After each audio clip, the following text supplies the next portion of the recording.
एक important question है द्विघात समीकरण का क्वेश्चन। आइए, बालकों की एक पार्टी में, प्रत्येक बच्चे हैं, बालक हैं, उनकी एक पार्टी चल रही है, बालकों की पूरा पार्टी चल रही है।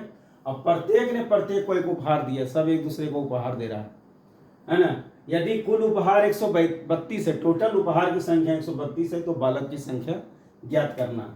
यहाँ लिखना है माना बालकों की संख्या बराबर, यानी माना बालक की संख्या बराबर x, बालक की संख्या बराबर x।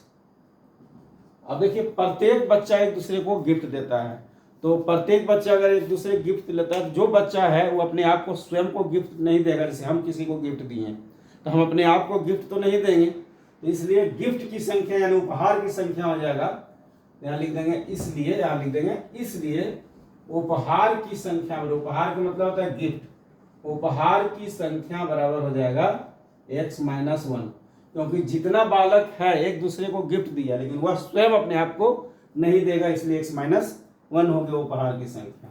अब आइए प्रश्न पर ध्यान देते हैं।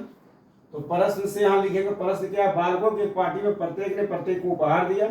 यदि कुल उपहार 132 दिया हुआ, कुल उपहार कितना दिया हुआ है, x इंटू x-1 बराबर 132।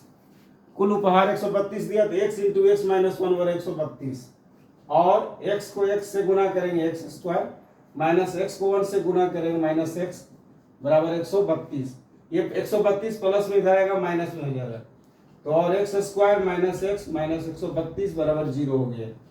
इसका मतलब हो गया कि 132 जो है दिया हुआ, इसको हम ऐसा दो भाग में तोड़ेंगे कि -1 हो जाए। तो देखिए 11 को अगर हम 12 से गुना करेंगे तो 11 12 132 हो जाएगा, और 11 में 12 घटाएंगे तो -1 भी हो जाएगा। तो यहाँ वही लिखना है x square minus 11x plus 11x, x square plus 11x minus 12x, क्योंकि 11 में 12 घटाएंगे तो -1 हो जाएगा, और माइनस 132 बराबर हो जाएगा 0। अब देखिए x यहाँ कॉमन ले लेंगे, तो x कॉमन लेंगे तो x प्लस 11 हो जाएगा, क्योंकि x कॉमन लिए तो यहाँ बच गया 11, यहाँ x बचा। उसी तरह अगर -12 कॉमन ले लेंगे तो x प्लस 11 बचेगा बराबर 0।